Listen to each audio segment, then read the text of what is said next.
C'est bon, quand tu veux. Hello, everyone. Welcome to this new webinar of Tevea Air Consulting. This is a webinar dedicated to VAT in the digital age. We met few technical problems when we go live to this webinar, so we decided to record it again. So this is the recorded version that is sent to you. You will have also the slides available and also all the questions that were asked. You will get the answer on the separate email. So I'm Pascal André. I'm a member of the VAT Consulting Department, and I am here today to animate this webinar with Mathilde. So welcome again. Good morning. Mathilde Gilardi. I'm the head of consulting and the department in the taxation and customs. I propose to go through the contents of this webinar. So this is dedicated to ViDA, as I said first, and we have break down the webinar between three parts. The first part is to provide you with an overview of the ViDA, the objective, how we will address it, and also the legal background. Then we will see the impact. We wanted to offer you a very concrete vision of the impact of ViDA, what are the challenges that need to be overcome, and this will be the part two. So each pillar will be deeply analyzed, and then we will end with our solution that we offer to resolve this problem, this issue, and to help you to meet the ViDA requirements. So let's get started. First part, ViDA. ViDA, what is the purpose of ViDA? Is an ambitious plan that introduced digitalization into VAT. VAT was too old and need some new tools to address the fraud, because there is an important VAT fraud in the European Union. Reduce the VAT gap. That gap is the difference between the VAT is expected by the member state and the VAT actually collected by the member states. And the gap is explained in the major part by the fraud. ViDA wanted to simplify the life of the business and to help them to meet the legal requirements. There are a few ways to address this objective. Is to introduce the digitalization to help the member state to collect information in real time or not on the activity of the companies. There are also some places to improve regarding the intermediate companies that facilitate the relation between vendors and buyers. Yes, the marketplace. The marketplace, we'll come later on this. And also providing tools to companies to help them to declare and to secure the VAT collection. How ViDA is organized, the EU Council deployed ViDA among three pillars. The first pillar is the digital reporting and e-invoicing requirements. So this pillar focuses on how member states will collect information from the member states and how it will be explained, how it is developed between each member states. The second pillar is dedicated to the platform economy. So these intermediate companies that are involved in a transaction, how the European Union wants to secure the VAT collection through this partner. And the third pillar is dedicated to the single VAT registration. It's how a business can have activities in other EU countries, but using only one single VAT registration, the place where he is registered in his member states of establishment, or if it is a non-EU company, the place where this company is identified in the European Union. You wanted to have some information on the legal background, Mathilde. Yes, thank you, Pascal. So we saw briefly this is a new era for VAT in Europe. All the process concerning the legal background was a very long process and it is not finished. All begin in 2022 with the Commission proposal. This proposal lengthy a lot of discussion on a European level, which mostly ends in 2024 with a political agreement, ECOFIN, which reads unanimous deal on the package. Then we had a phase of reconsultation made by the European Parliament, but in this phase we had no major amendment concerning what was agreed in ECOFIN. And then finally, in 2025, we have the legal framework of ViDA. We have the formal adoption made by the Council of the directive, the regulation, and the implementing the regulation. All was published in the official journal on the 25 March 2025.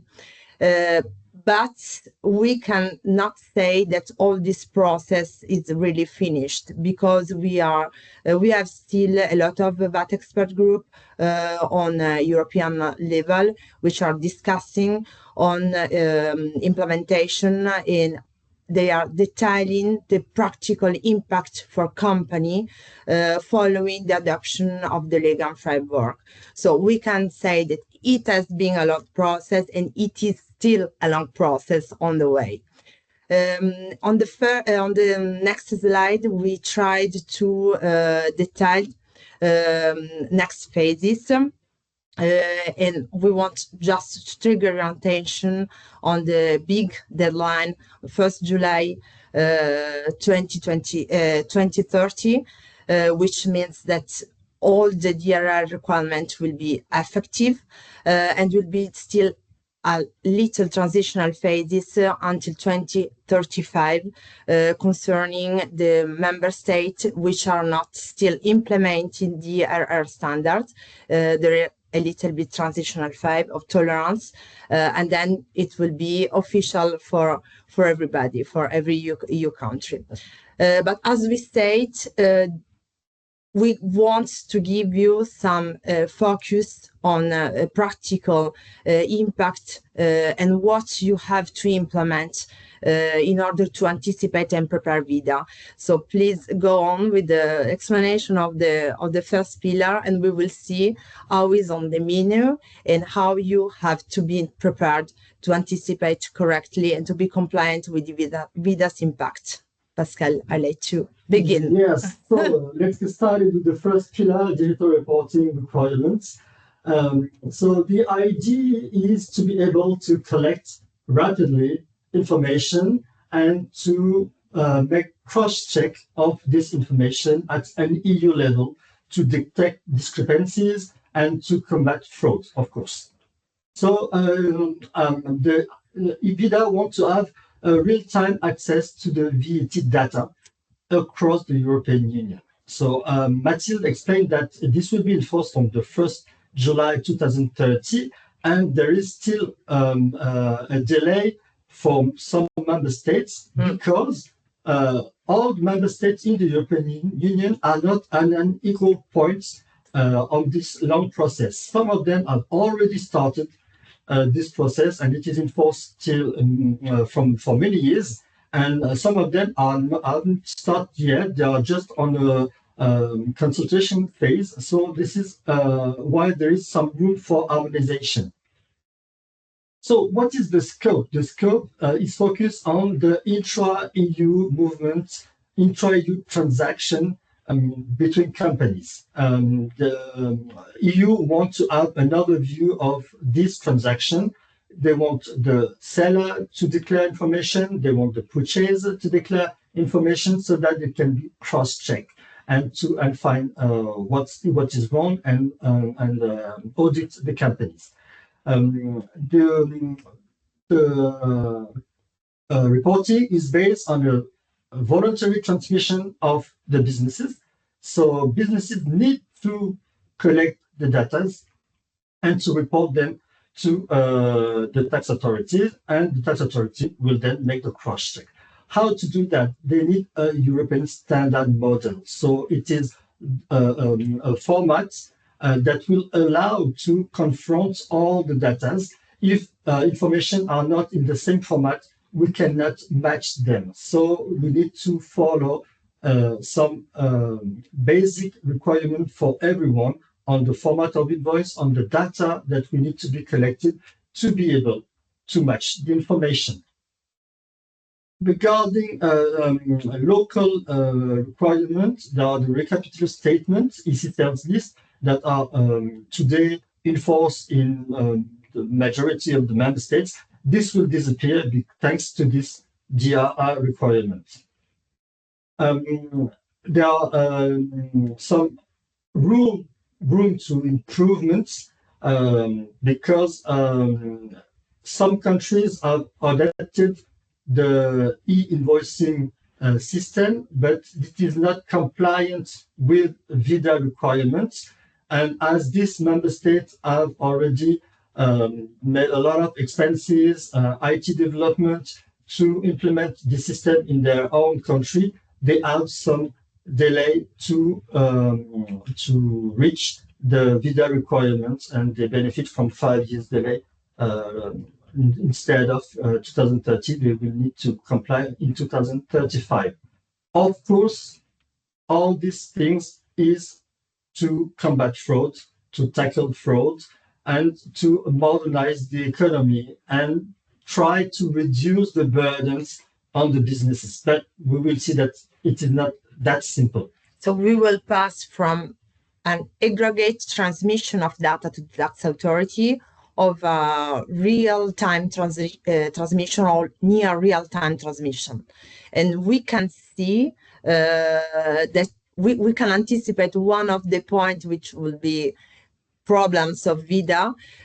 You told Pascal, you told us that there is a sort of simplification and harmonization at EU level, but from this slide we can see that we can already see that the harmonization, but not for all sides. Yeah, not so easy. You're right. It's not so easy. Yeah, we selected a few countries, member states, Germany, Italy, Poland, Romania, Netherlands, and France, just to show you the discrepancy on the e-invoicing and reporting requirements.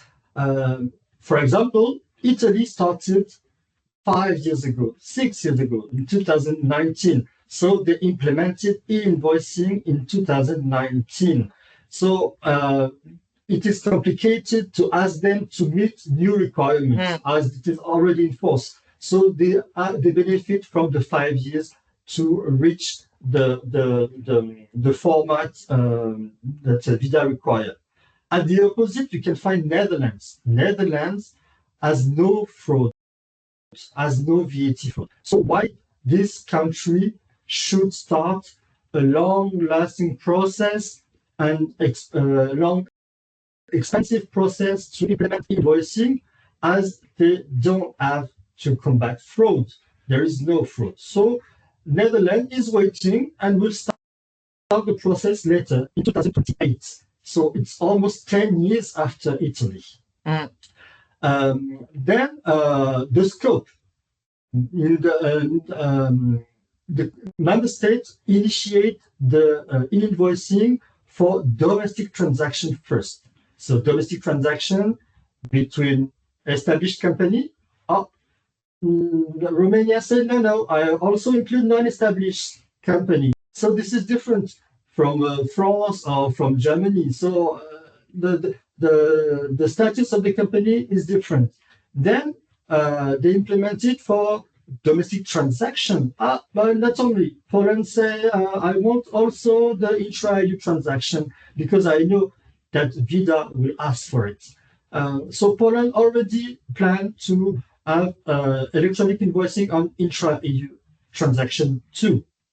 So you see, there's different application of the e-invoicing system in each member state, and it is complicated to ask for an harmonization of this system. Yeah, it will be implementation for sure, because as we saw, the legal framework changed. So I mean, for example, if we take Italy, the actual model, the current model will be not compliant with ViDA requirements, so they have to implement it. Yes, you're right. And also, one of the big discrepancy that we can observe is the model that is applicable. There is mainly two big models, the clearance model and the post-audit model. What is the difference? The clearance model means that the tax authority interferes on the transaction between the supplier and the client. So the supplier needs to send to the tax authority the invoices. The invoices are validated by the tax authority, then sent to the client. This, for example, the system that is in place in Italy. There's another model. This is the post-audit model. In this system, the supplier sends the invoice to the client directly, but it is only on the tax authority demand that the information is sent for audit. This is a less constraintful system because the supplier can issue invoice directly to the client. They don't need any validation except the technical requirement, of course. But tax authority has no view on the transaction between the supplier and the client. It's only after the period. It can be the months. It can be only on audits, depending on the country. But the tax authority receives the information only after, and it is quite different as a political approach of the invoicing. So what are the challenges here? So we see, and I prefer to repeat it because it's very important. The current system is based on aggregate transmission data, and with ViDA, we will have a real-time or near real-time transmission data system. So it means that the first challenge for company, it will be data quality. It means that ViDA is requiring detailed data to be transmitted to the tax authority. The company must have implement a data sourcing processes to be compliant with this. There are much more data required for both supplier and customer, which have been transmitted to the tax authority. And then we have also the challenge for the data storage, because we have some sensible data like bank account, bank details, which has been transmitted to the tax authority, and the entity who is transmitting this must assure privacy of this data. Concerning the scope, we saw that this requirement of the first pillar is implementing real-time basis transmission for cross-border transaction, and this is not mandatory for domestic transaction, which means there is not really harmonization concerning the type of operation and how the compliance of the flow will be treated after. All transactions which are not included in ViDA not object of harmonization, neither of simplification. So it means that the company must be switching within different system, and it could be not easy. Concerning the timeline, with ViDA, we have a short timeline to transmit the data. So it means that all the data, once again, we repeat data quality, so sourcing data will be very, very important step. We have only 10 delays following the delivery in order to transmit all the detailed data to the tax authority. So it means that the primary data should be accurate at the first stage. I don't know if Pascal, you want to add something on this? Yeah, I'd like to add something because ViDA cannot force member states to meet the requirements, but as long as there are some room, there are some freedom granted to the member states, it will generate discrepancies. And that is a problem for businesses because depending on the country where you sell your goods, you have to meet the other countries' requirements. And this is not a simplification at an EU level. Right. We can move to the second pillar, Mathilde. Yeah. Or you wanted to add something? No, Sorry. no, it's good. Second pillar is dedicated to the platform economy. So we speak about the platform that are intermediate between a vendor and a client. This platform allows anyone to sell anything to anyone. So EU had to regulate this actor because it's a big economy provider. There is a lot of transactions that are now digitalized. A lot of e-commerce has exploded for the 10 last year. So it was important for EU to secure the VAT collection that on all these transactions. So the model is to make the platform liable for some transaction where that needs to be secure. The e-commerce package was already implemented in 2021. It already provides to the platform economy a lot of administrative burden. Yes. Because they need to follow each transaction. They need to split transaction where they are liable, the transaction where they are not liable. It is a very complicated business now to be an intermediate platform. And now Pillar 2 adds obligation to this platform because the scope is extended. The first on the e-commerce was dedicated to distance sales mainly. Now it is open to accommodation services and passenger transport services. Short-term accommodation services is accommodation that do not exceed 30 days.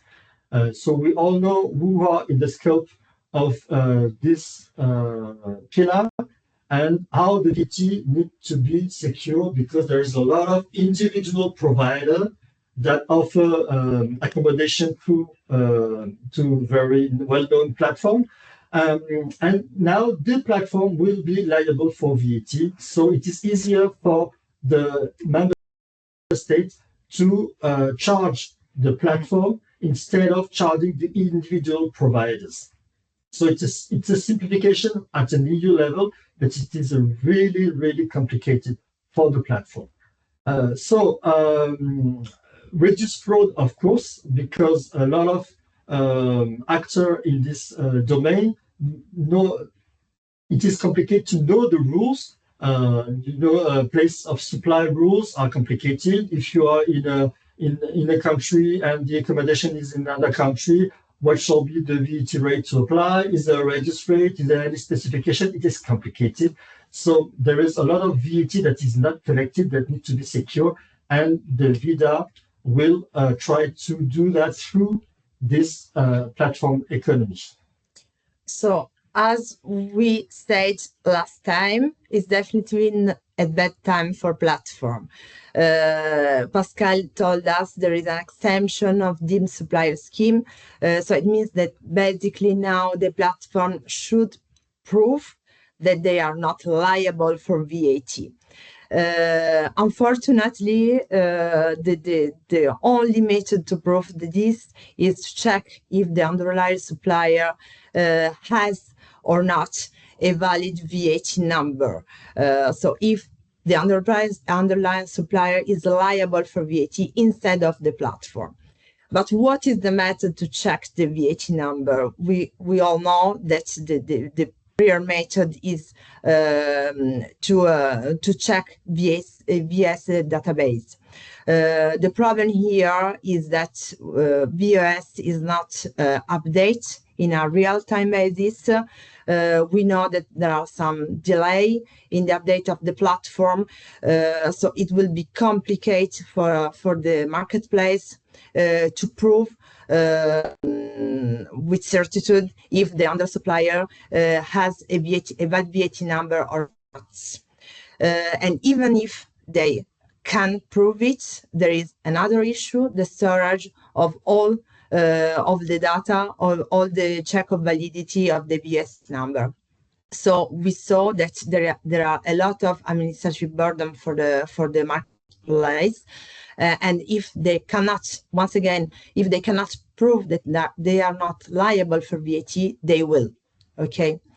And from a general point of view for e-commerce, we see with the next slide, we see with the ViDA, there are some other requirements to be provided in order to submit the OSS return. And another point is that the European member states can ask to non-European company to establish a local VAT representative.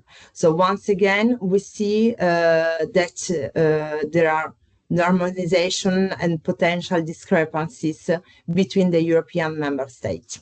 Yeah, no simplification, additional cost.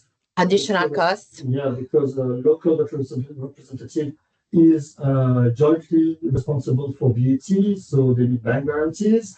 Additional cost to store the data, because they have to keep it depending on the country for many years to store this information. So it means IT development and IT cost a lot, and it is really not illogical that platform need to prove that they are not liable, and it's all on their side. And the EU charged the platform for all the transaction, and it is the responsibility of the platform to prove that they are not liable for some of them and they are liable for the others. And it is really complicated. It is a simplification from the EU point of view. Exactly. It's not a simplification. It's a simplification to track the gap, the VAT gap. But for platform, definitely is not a simplification. Of course, it is easier to have one person that you can audit instead of 100,000 of sellers all around the world. Of course, it is easier, but at an EU level, it's not easier for the platform. It's a real problem. Especially if you think that there are so many operations each month for platforms, so it will be really a challenge for them. A great challenge, yeah. Yeah, but to speak about the third pillar, which could be a simplification, which could be a good news for some company. Yeah. Third pillar, single VAT registration. So the aim is to have one business and one VAT registration in the EU. How is it possible to carry out this pillar 3? There are some changes bring to existing tools. The OSS, the one-stop shop, is today a tool that allows to declare the VAT on the distance sales or on the import distance sales. But it is B2C transaction. The idea is to extend the scope of the OSS to domestic transaction, because domestic transactions are out of the scope today. It means that some companies need a VAT registration only to declare local B2C sale in another EU member state. All the other VAT is declared in the OSS. So it is not logical. So it's a good news that this domestic transaction will be included in the OSS. Also, the OSS will be expanded to gas, electricity, heat, and cooling. So this will be treated as distant sales because it is not the case today. So as distant sales, it can be declared in the OSS scheme. It is still for B2C transaction, I insist. Another way to reduce the VAT registration is to avoid the self-assessment of on EU purchase when a company moves its own goods. For example, I have a stock, a warehouse in a country. I move goods to another EU country. It is an EU delivery in the country of departure and the EU arrival in the country where the goods are delivered. And this transaction is a taxable transaction in the EU member state of arrival. So VAT needs to be self-assessed. And there is, in the ViDA plan, an exemption of this EU purchase, and the transfer of goods will be included in a dedicated OSS. So there is another OSS that will be created to declare the transfer of goods, and that will avoid the company to hold a valid VAT number in the country of delivery of the goods. The scope is also extended to install and assemble goods, meaning that the movement of goods that are installed and then sold to a client in another EU country will be declared in the OSS scheme. It is also a simplification that is very interesting.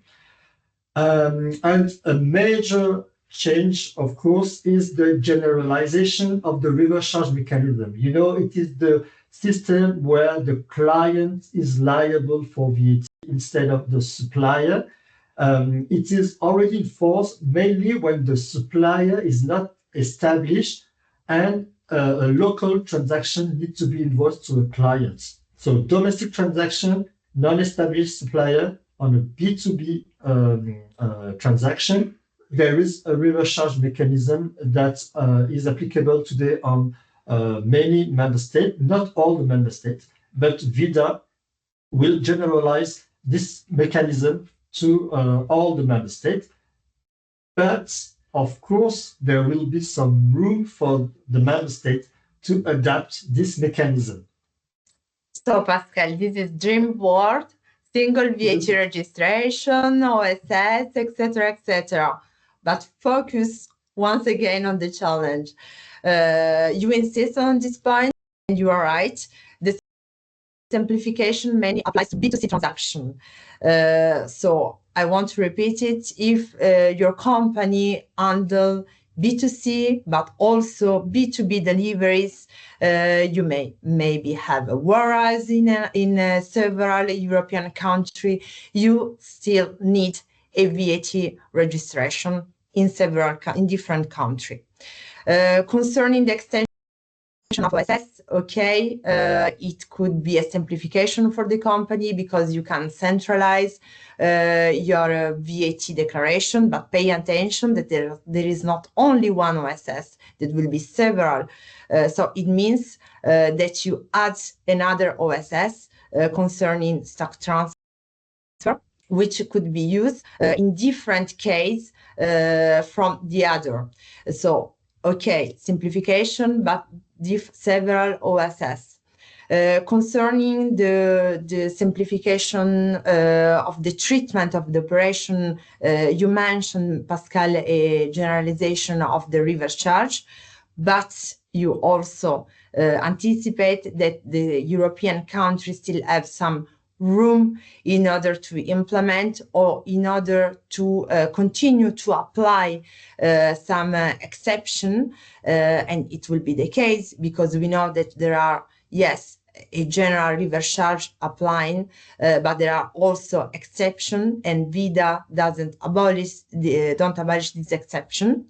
And the final issue, which could be the most important definitely for your business and for your cash flow. You already know that in OSS we cannot, with the OSS declaration, we cannot recover VAT.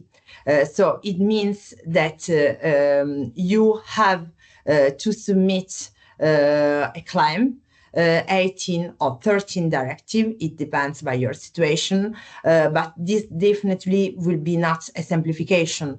And pay attention when we are speaking of 18 and 13 directive, we are speaking of specific deadline. It means that your business must anticipate concerning the cash flow, that there are a process, an audit, maybe an information request coming from the tax authority, and then you can finally recover VAT. But this is definitively not in the scope of the simplification of ViDA. Yeah, and we can also see that it is only EU transactions that are simplified. If you have transaction with non-EU countries, you still have a lot of administrative burden to meet the requirements. If you have export from another state to Switzerland, for example, you can now declare this in an OSS. So you still need a VAT registration if it is from a warehouse in another EU member state where you are not established.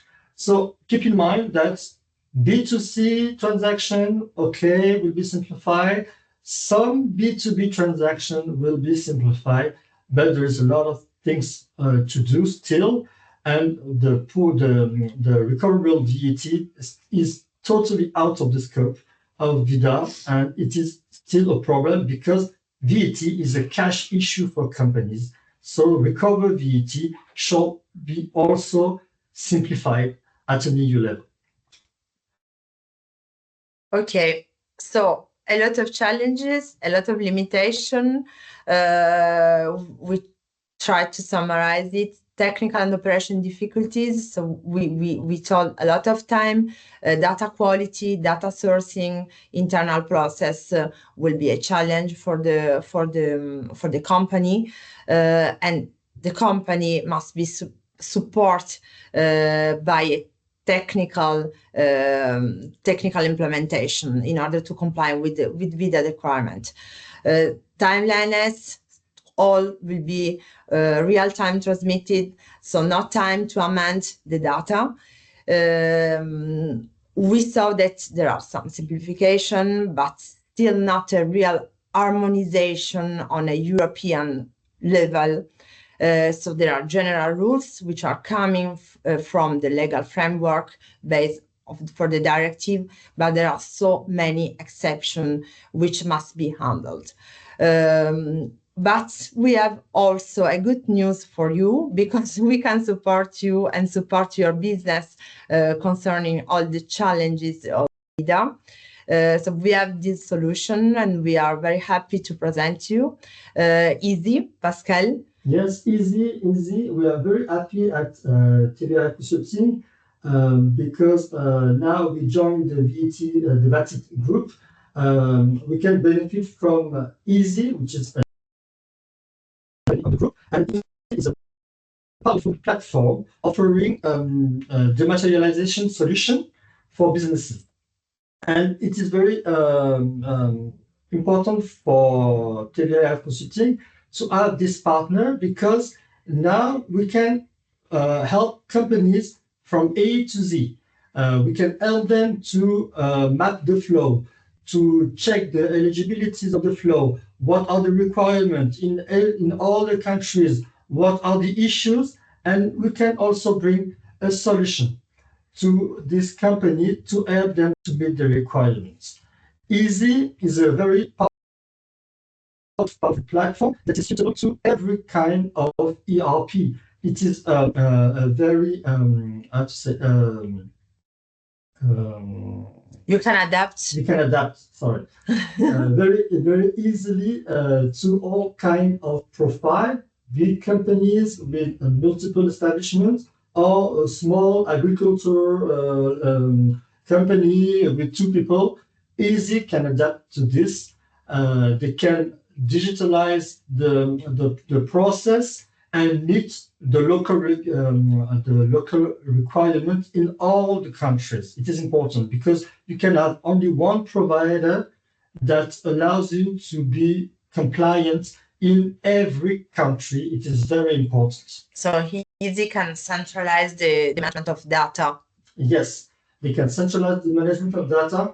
They can also generate all the reporting that are required. They also have the certification. In France, for example, they are a platform that is certified by the tax authority.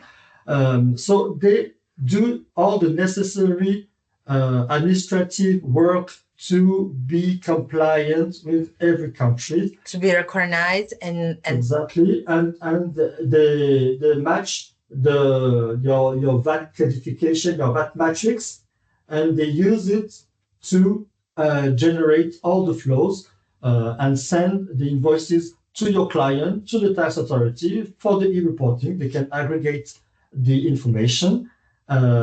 So very easy, and we are happy today to be able to offer this solution to our clients, and we will be happy to present this deeper during a meeting if you are interested and you are available to meet the upcoming requirements.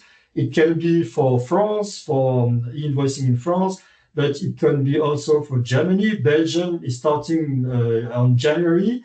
So we are able to assist you for these big changes on the digitalized world and the digitalized VAT. And that's a real good point to be compliant with all the European countries. So, all right, so this is it. We thank you for your attention. So this is the recorded version. So there is no one asking nothing. But we should answer to a lot of questions that we received during the webinar and before the webinar. And we are still available for you to provide you with information on ViDA, on VAT, and on the how to comply with all these complicated requirements, how we can assist you. So we thank you, and thank you very much. a very great day. Thank you. Bye. Thank you. Bye.